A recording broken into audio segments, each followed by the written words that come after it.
is the Glass Cannon Network.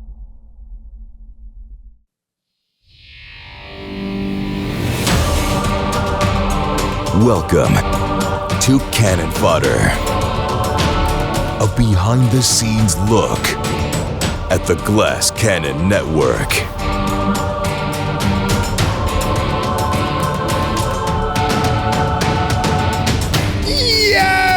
What is going on, everybody? Welcome back to Cannon Fodder. It is Wednesday, February 28th, 2024, and I'm your old pal, Joey O'Brien. And I'm Troy. My throat hurts. Lavallee. Is the Troy a little bit sick today? I feel a little shitty, man. I woke up with a sore throat, and usually after 9 cups of coffee, it goes away, but it's still there. You just burn it out with the acid?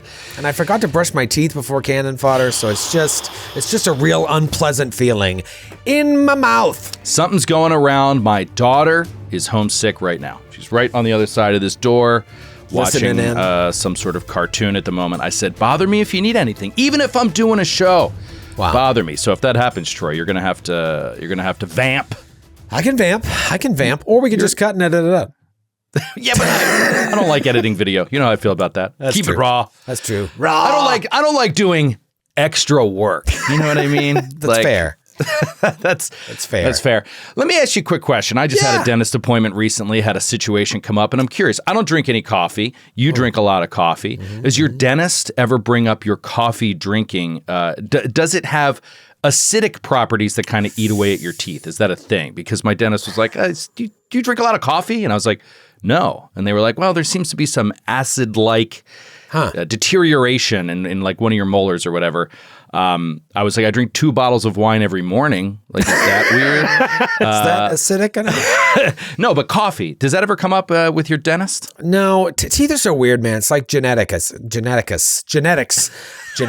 That sounds like a cool name for like. I'm writing that down for a potential character name. Sir, I am Geneticus. Geneticus. I love Flaming it. Sphere. No, it's like genetics. I can't fucking say it. Genetics. I have like very strong teeth, and I'm very good at brushing twice a day. If anything, I brush too hard. So over time, I started to wear away the enamel on some of my top teeth, and I had to get like fillings to fill in the spaces that I wore away. But no, I have to do whitening every once in a while just so I don't have brown fucking teeth. But I drink a lot of iced coffee, which is through a straw for like my midday coffee. And so that cuts down. But in the morning, it's tricky. You're just washing your teeth with brown. Every time I brush my 19 kids' teeth, I'm like, look at these beautiful white teeth. It's so nice to have white teeth. So I think you would have been surprised. This past weekend, I went out to a nice dinner with my sisters. Actually, there was a celebration, special occasion. Thanks for the invite. And so me and my 2 sisters and Troy went out to dinner on Saturday night.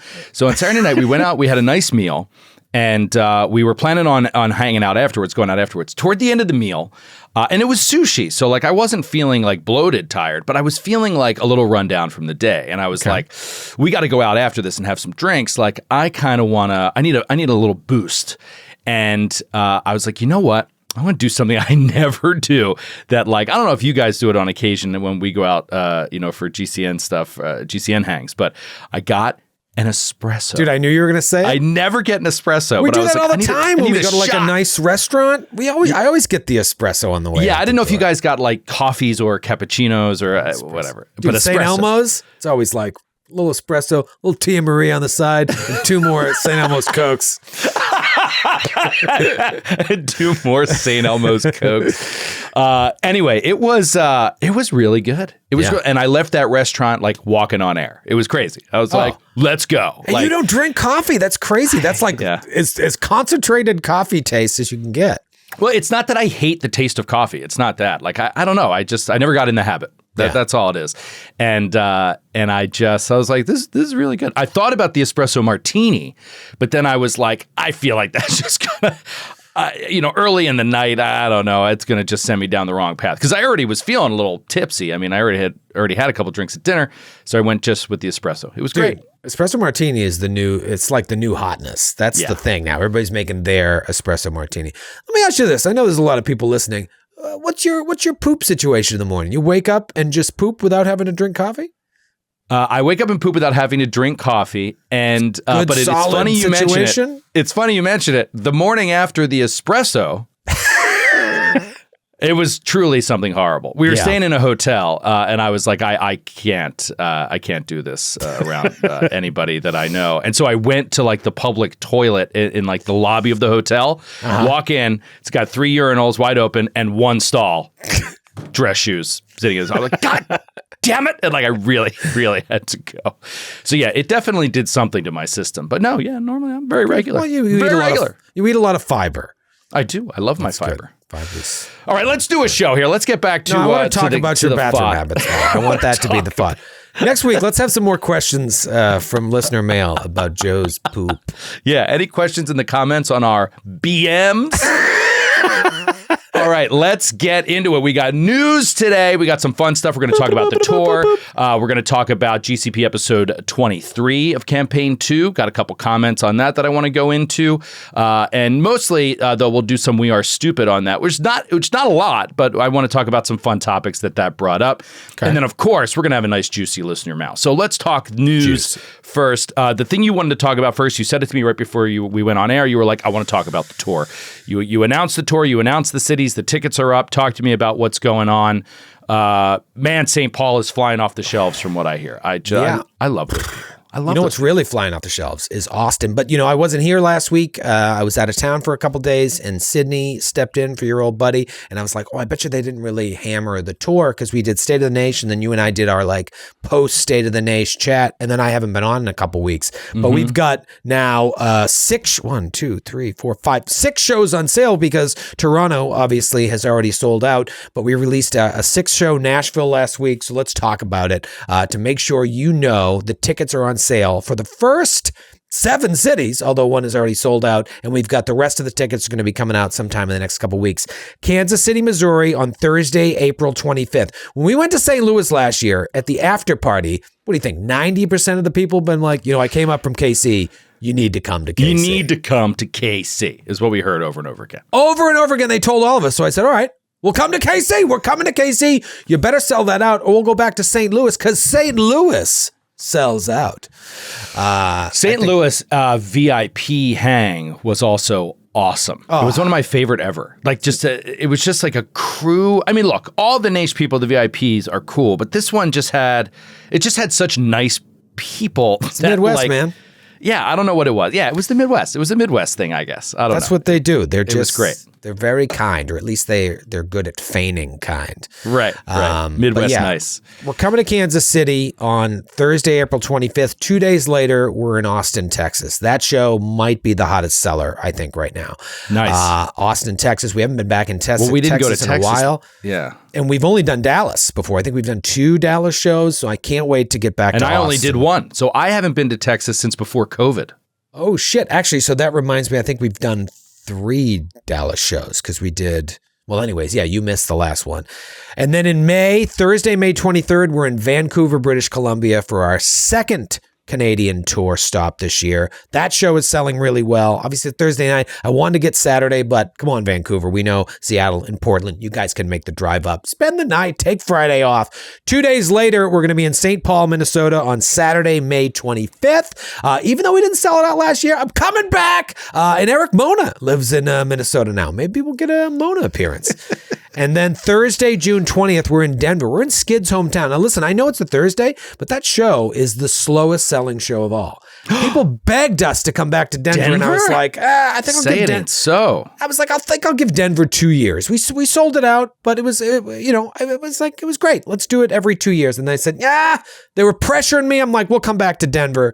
We're going to be there. You best sell it out, or I'll wait 3 years before we come back. Don't make me do it. It'll hurt Skid's feelings. Sell that show out. And then, of course, Saturday, June 22nd, tickets went on sale last Friday for Nashville. And this is going to be part of a crazy weekend. That's another thing we could talk about, dude. The Nashville Retreat. The Nashville Retreat. GCN Retreat. We can talk about it, but it's sold out. It's sold out. Number 1, Nashville. We had been talking about, I mentioned on the State of the Naish.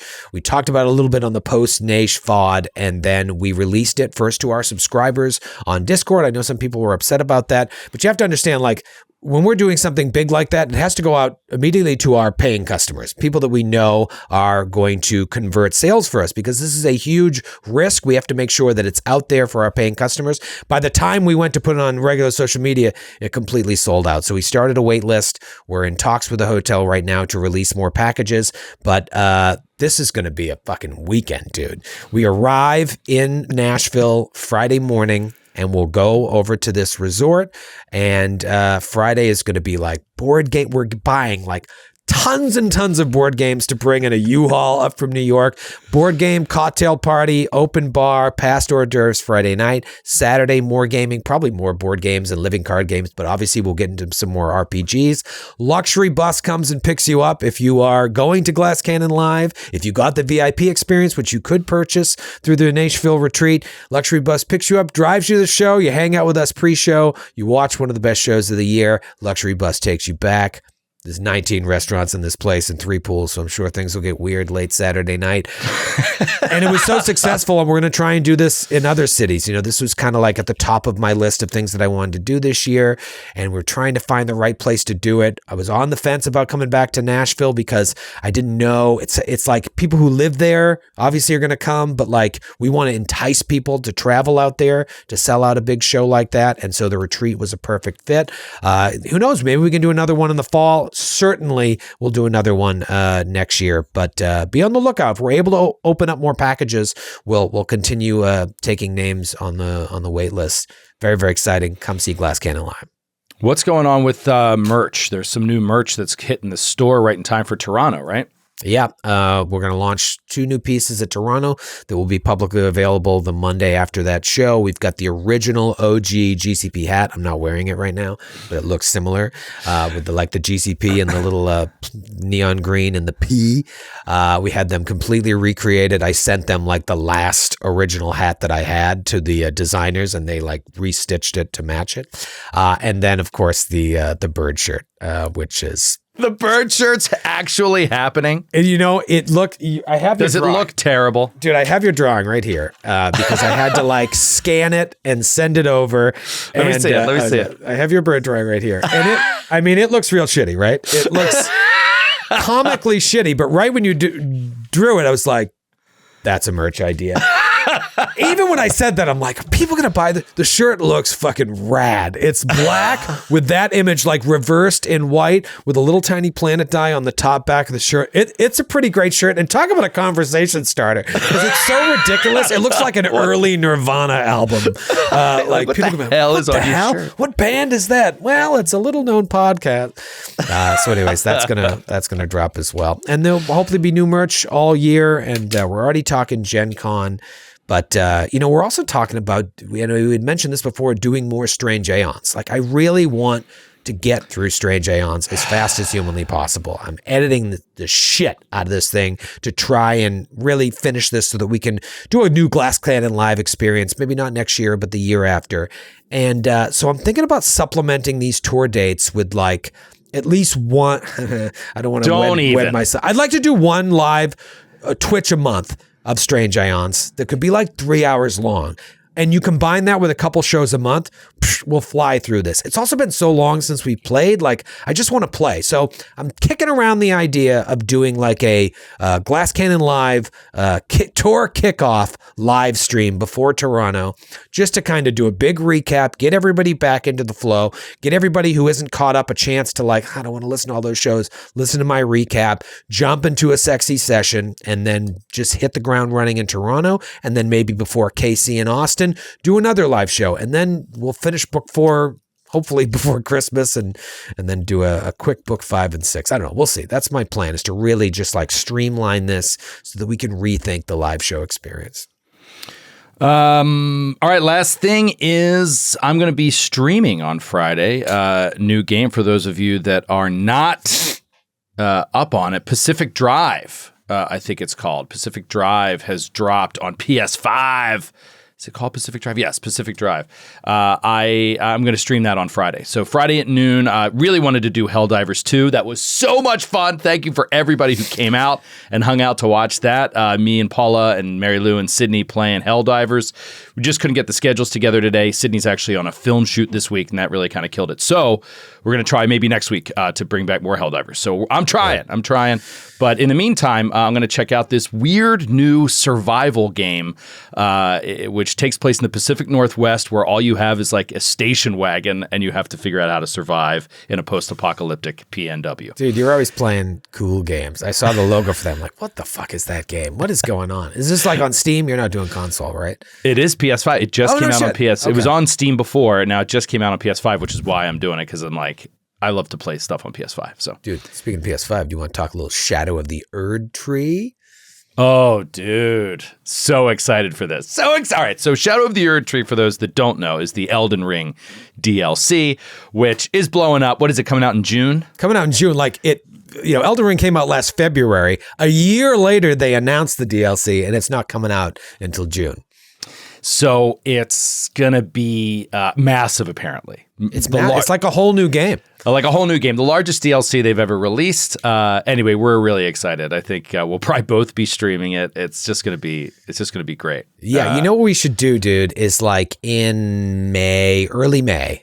Because you've got to get so far into the game in order to access the DLC. I can't remember where it is, but I'm sure it's like is it out there? Do they have the news where you have to be to unlock it? From the commercial, they've already deduced from the trailer like where you have to enter, and I can't remember the lore of the game because I mainlined it and then just like erased that part of my memory. But I think like beginning of May, you and I should start brand new characters and get them ready for the DLC, and then do like dueling streams of this. Yeah, because it'll be great. It'll be so hot. I think that you can't have too much Elden Ring content on your streaming platform. That'd be fun to do.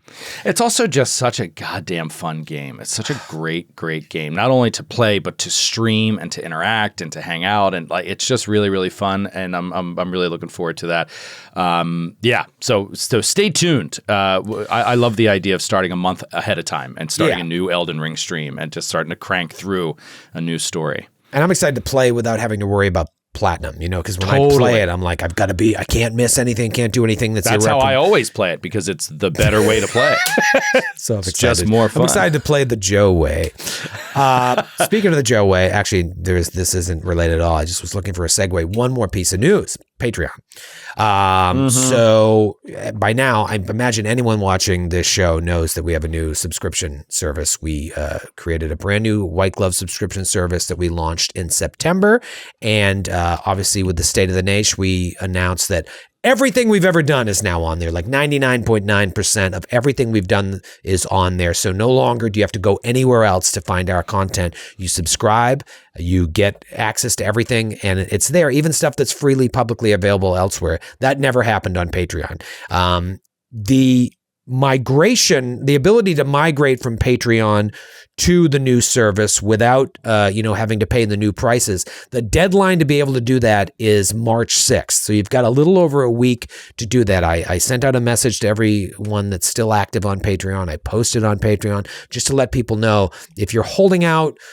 We don't know why you're not making the jump over there, and if there are good reasons, let us know, because we can assuage your fears or perhaps explain to you why this is going to be a better transition. A day is going to come when we're not going to be able to post on Patreon anymore, so transition is inevitable. March 6th is going to be the last chance to be able to grandfather in your Patreon price to the new prices. So if you're still subscribing on Patreon and you haven't made the move, check your Patreon email or go there. You'll see the walkthrough link. It's 3 easy steps, and you really only have to do 2 of them if you don't use Discord in order to translate your Patreon membership over to there. If you're an annual subscriber, it counts all of that credit over. It's super, super easy, and you're going to have to do it sooner than later, so you might as well take advantage of the grandfathered in opportunity. Yeah, it also helps us too, because we are the more people that we get over before that first week of March, the better it is financially for us. So it is very beneficial to us if you make that transition as soon as possible, because after that, we don't have an exact deadline time, but at a certain point, the Patreon's going to be basically shut down with new content. So it's definitely going to help all of us that if you have a couple seconds to put together to do this, just get it done. Get it off your plate, and then it'll be over with. All right. Are you done? I don't want to talk about news anymore. I want to talk about the Glass Podcast. Yeah, I guess I'm done. I want to talk about playing pretend. All right, let's talk about GCP episode 23. Obviously opening with the fight against the centaur woman and her strange sidekick, which we'll talk more about that in the actual We Are Stupid, because that's kind of like the chunky combat part. I do want to skip kind of past that into the end to this amazing corridor of paintings that really is the thing I was talking about basically when I said, like, this happens in all of these mystery RPGs. It's like, no matter what you do, there ends up being a point where it's like, aha, and everything gets kind of dumped out in front of you. Was that this moment to you in terms of, like, as you're preparing and reading this AP, is there a room full of paintings that sort of catches you up on the story if you weren't putting it together already? Or is this something you kind of crafted to draw us into the story a little bit more?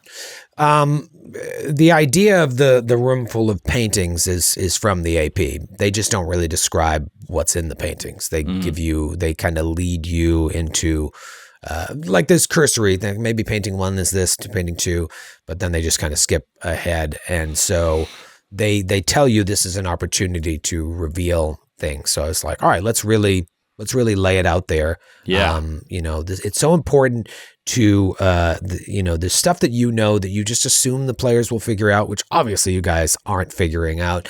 And so I was like, how do I reveal stuff while still asking a few more questions and leaving a couple dangling things out there that they're still trying to piece together, but also tie it into all the clues that you've had so far. And I don't know if you guys, we'll see maybe in this week's episode, if you've started to connect some of this stuff to stuff you've already learned, because there's just been so many different things. But, it's a great opportunity to reveal stuff that otherwise, unless you find a journal or you read the adventure path afterwards, you otherwise wouldn't know. I wanted to be really forthcoming with the information you got here.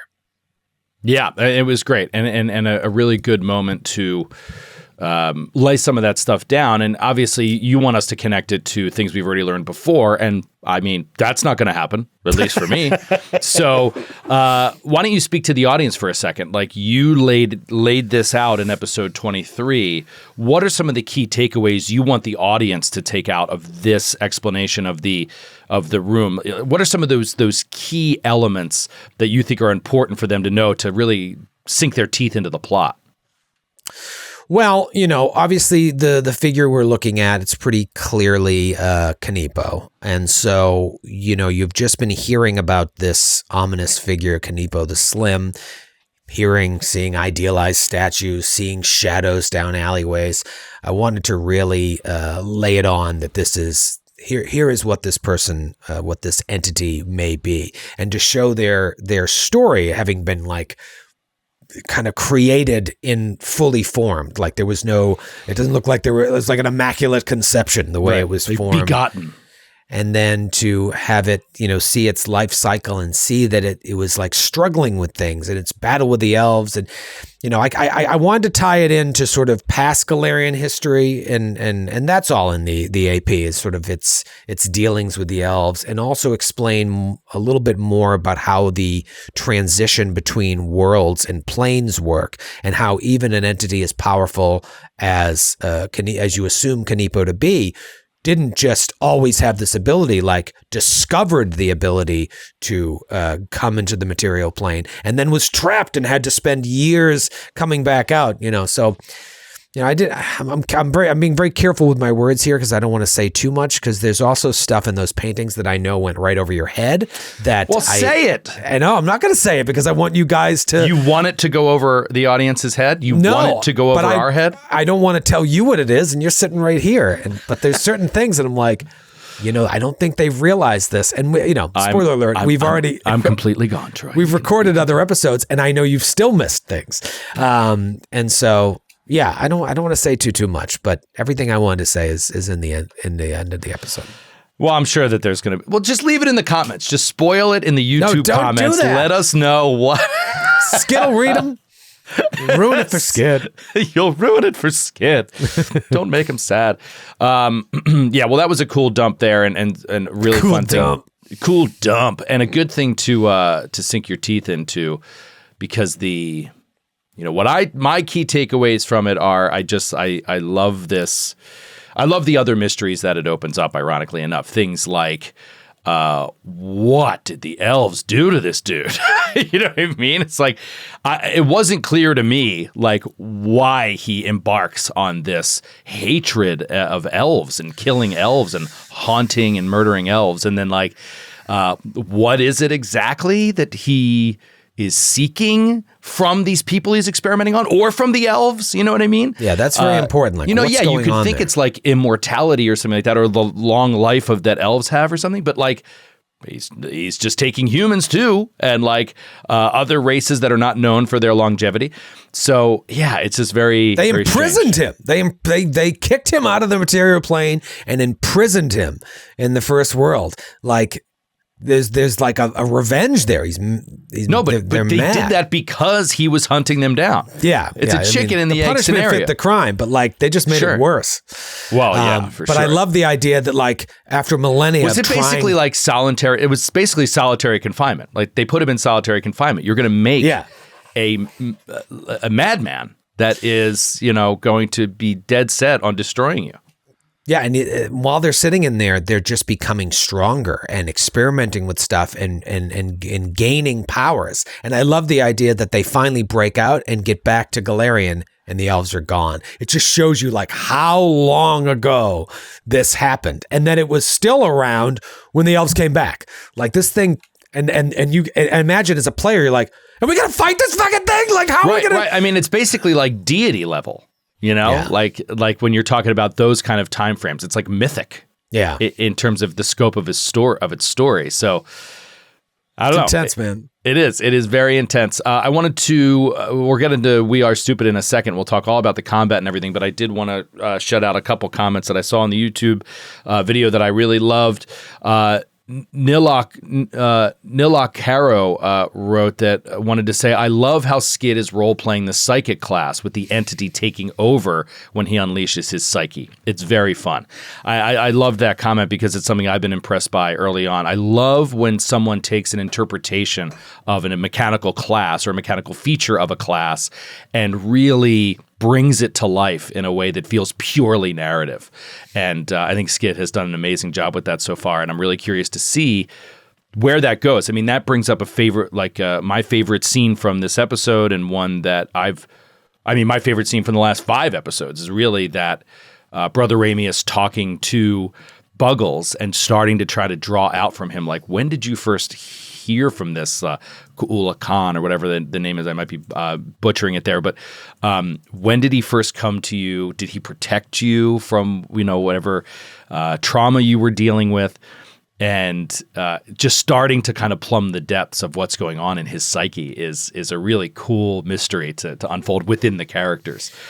Because I don't know, I don't want to turn a blind eye to this like sweet little goblin who is like so beaten down and so what's the word I'm looking for? He's so meek, right? Yeah. So made meek by his upbringing, but then every once in a while becomes this like other person. It's frightening to be around, and it's definitely something you don't want to ignore. So yeah, it was a great moment, and I see it being commented on a lot, like that moment between Ramius and Buggles. You got to find those moments, especially in combat heavy episodes, to like have those conversations and mine a little bit of a backstory, especially for characters who, as we've already established, already kind of knew each other before this, but we haven't seen them getting to know each other. Now is where they're getting to know each other, so finding those moments is clutch.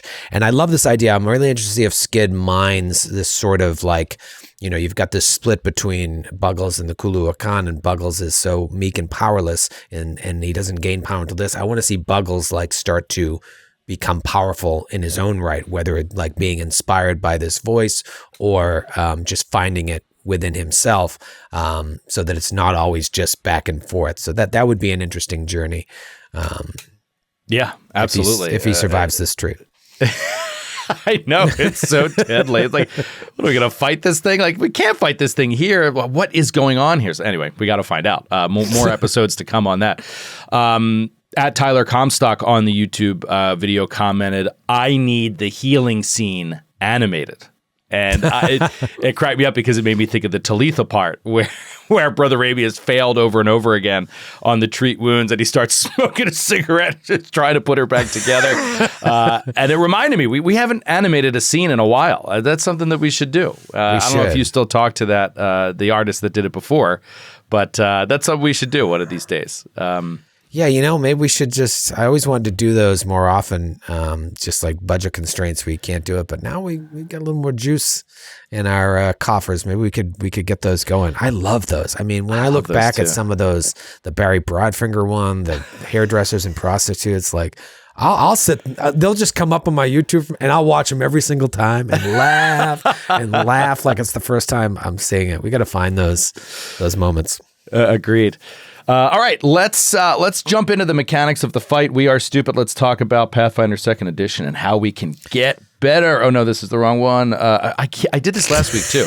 I said, let's go to We Are Stupid, and I played the listener mail drop. I don't know why. I feel like, Nick was like working on a We Are Stupid drop. He just hasn't gotten it yet. So I haven't gotten the final one yet. So hopefully one of these days we have it. All right, We Are Stupid. We're going to go right out of the gate talking about focus points and focus powers. This was brought up in the comments. In fact, Nilak Caro brought it up as well, saying, I don't know if anyone else mentioned in the comments already, but I heard it mentioned a couple of times that focus spells or abilities were a per day resource. They aren't. Yes, we are aware of that. I have to pass this off to Sydney. I think Sydney just might have said something in passing that alluded to that idea. And this is what Professor Eric said. I think it was actually not in episode. I think it was on the FOD.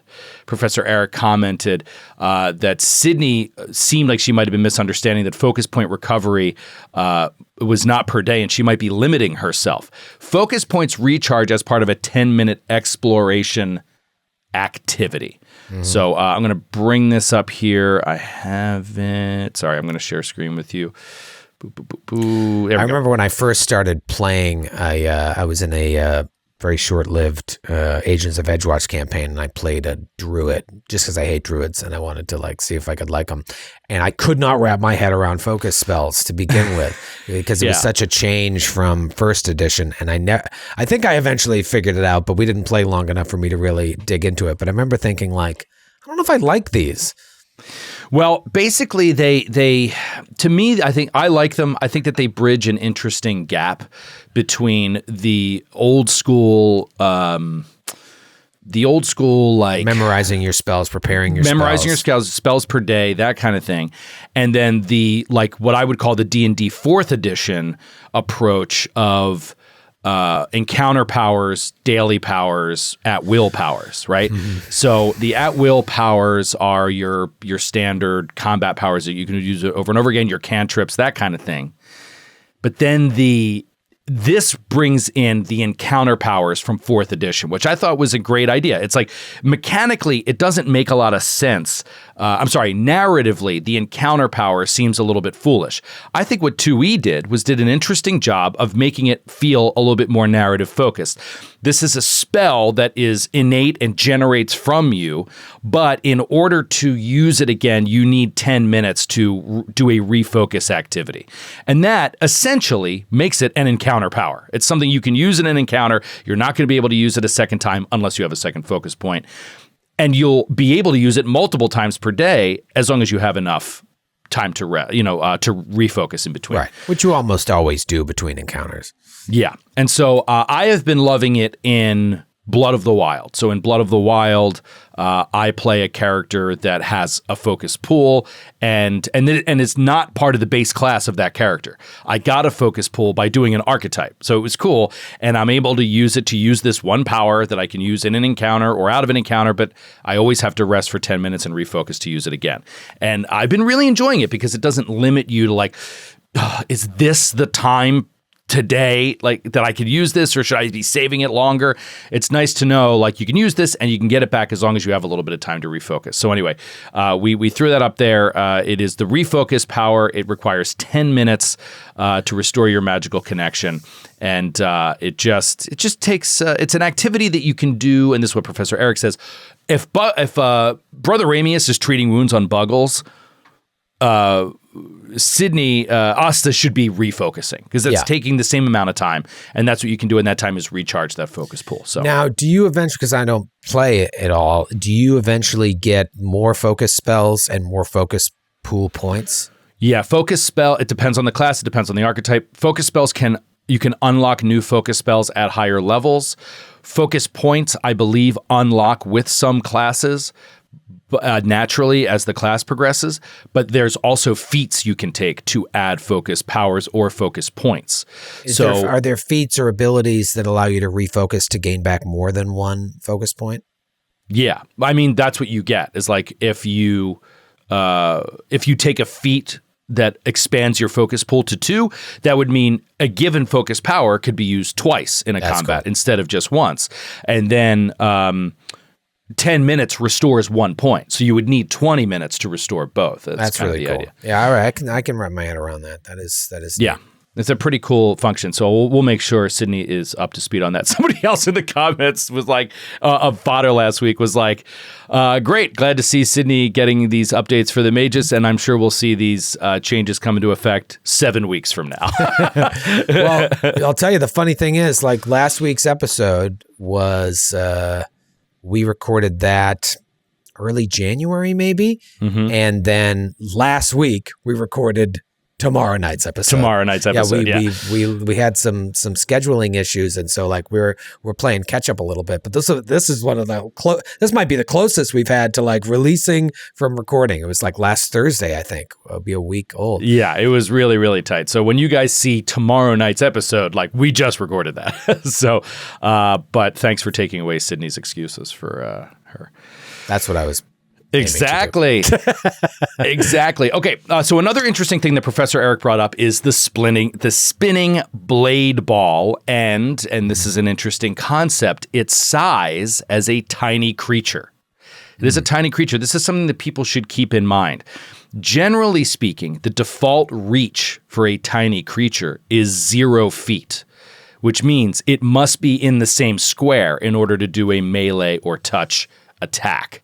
The default for large creatures is to have 10 feet of reach. However, there is some discussion on this in the community because some stat blocks list the reach and some don't.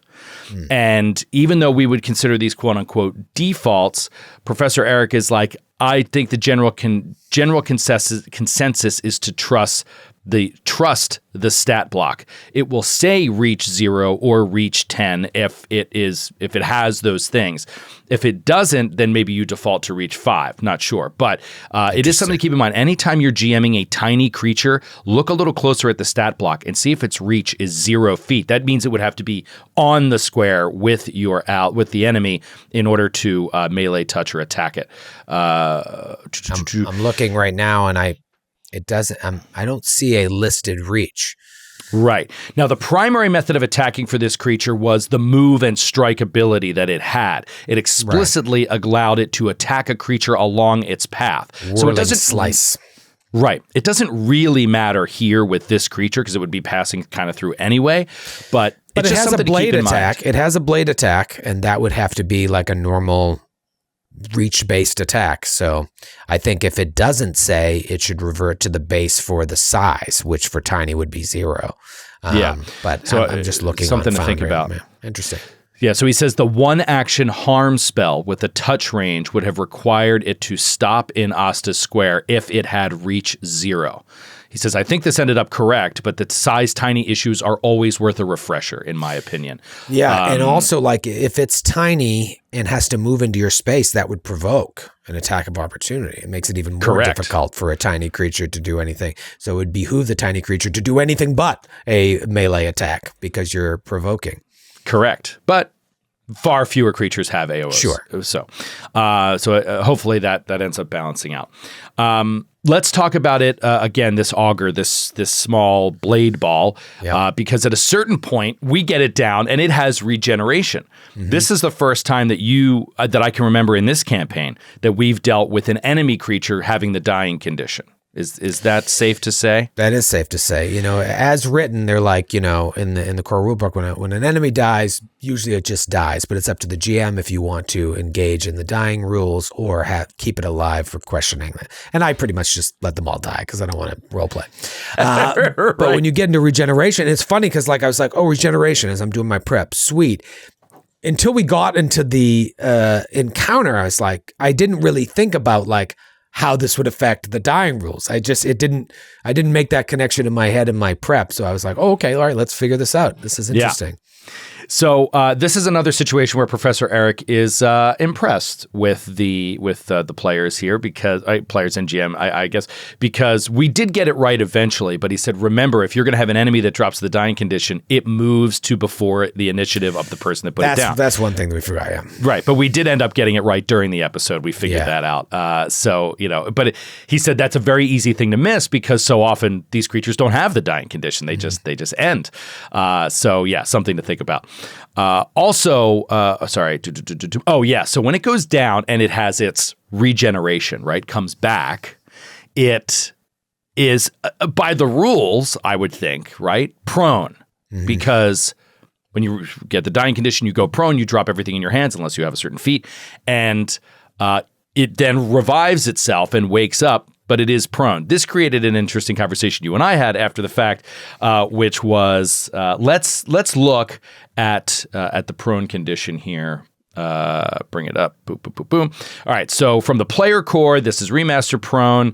I don't think it really has any changes besides off guard rather than flat-footed, but you're lying on the ground, you are off guard, and you take a -2 circumstance penalty to attack rolls. The only move actions you can use while you're prone are crawl and stand. Oh, there it is right there. There is the key right. Sorry, this keeps coming up. There is the key right there. The only move actions you can use while prone are crawl and stand.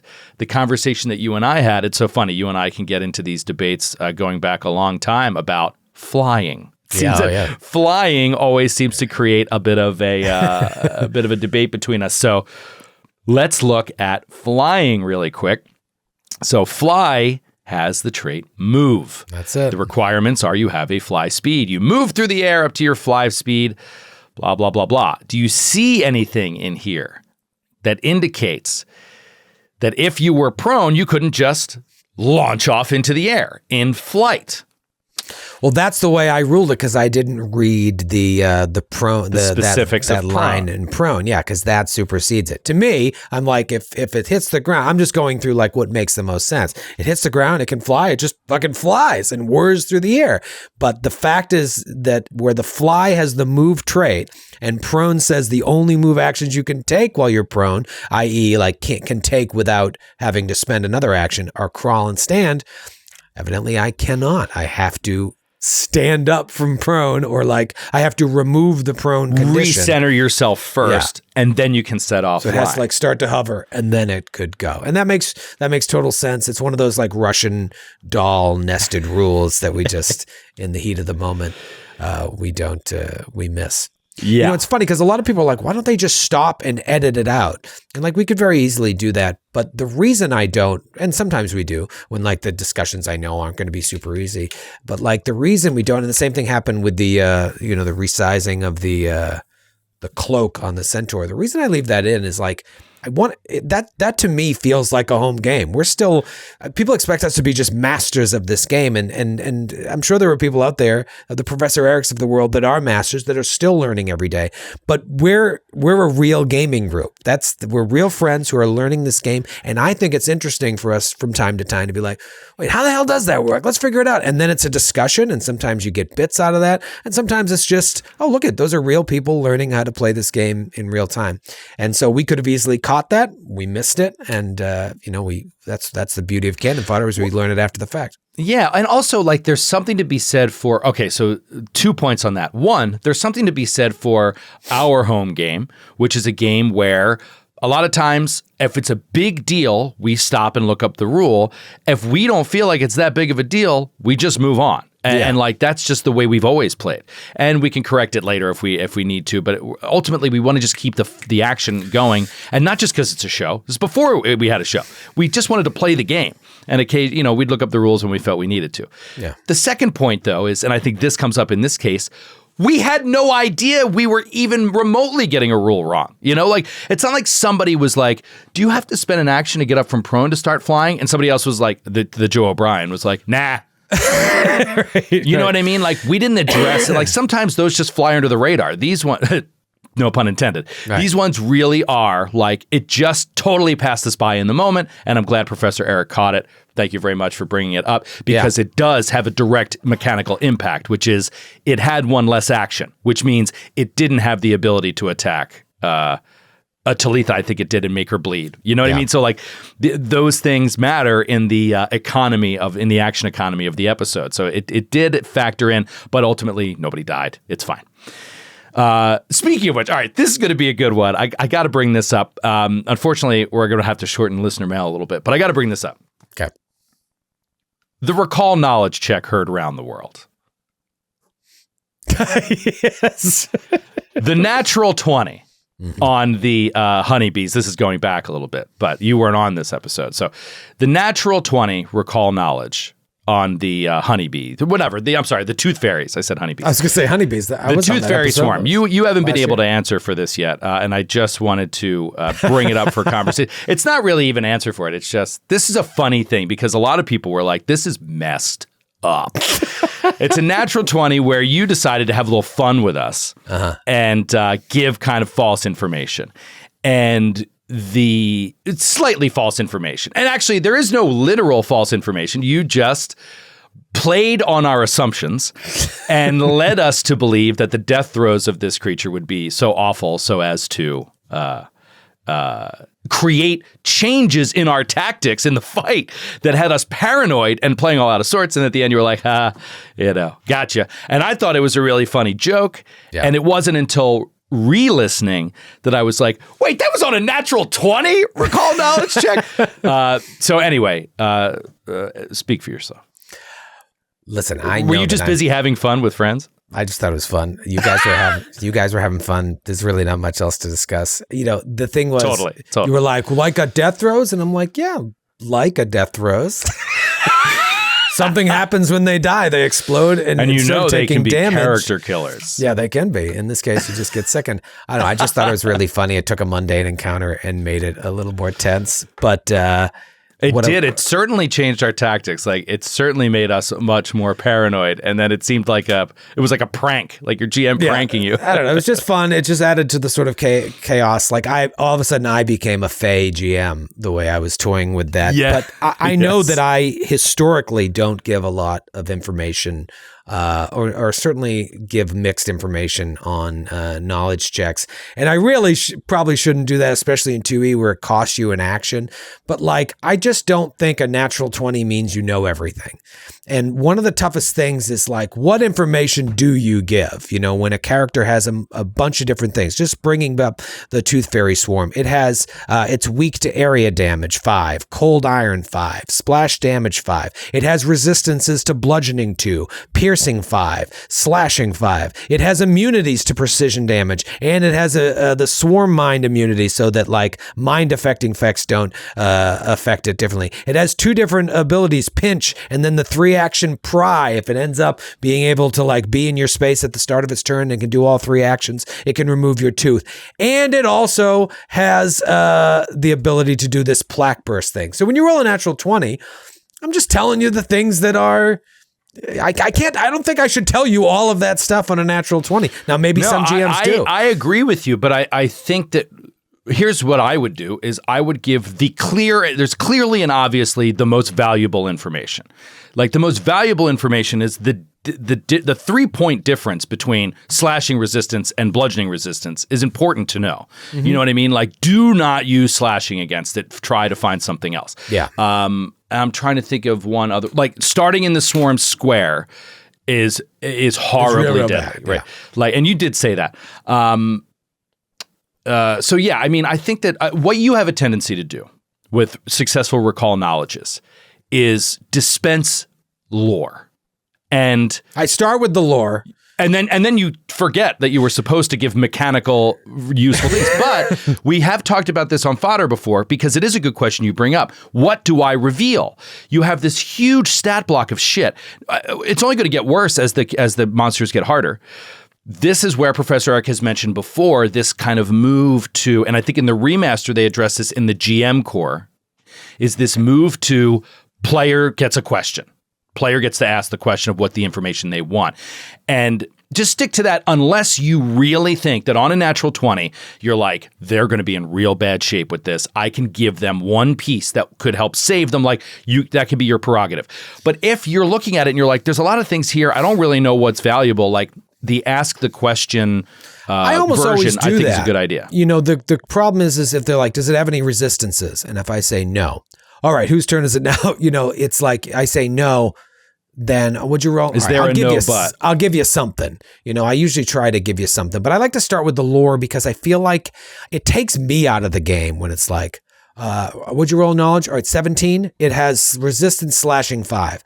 I like to get a little bit into the lore because I imagine it focuses on the character having learned this information originally, whether it was a fairy tale that their grandmother told them or a book that they read. You know, I always tie back to stuff that you're learning about the first world to the time you spent in the Quaking Stacks. I'm really trying to get into that. So I start with the lore and then I try to tie that into the mechanics of the game just so that it doesn't become a video game. But in doing that, I definitely don't always give as much information. But people know that I'm a stingy information giver. On a nat 20, I should give you a little bit more. I was just having fun. And you guys had fun, and that's all that matters. Yeah, no, totally. That is all that matters. And I agree. I guess we've talked about this before on Fodder. As I'm bringing up on Demiplane for the GM core, I'm seeing we've even put this up here before about general versus unique and all that kind of stuff. The player asking a question. Published adventures often include a piece. Hold on, I can just put this right on screen. Published adventures also often include a piece of information characters can discover if they recall knowledge. If a player doesn't need to ask the perfect question in order to get this knowledge.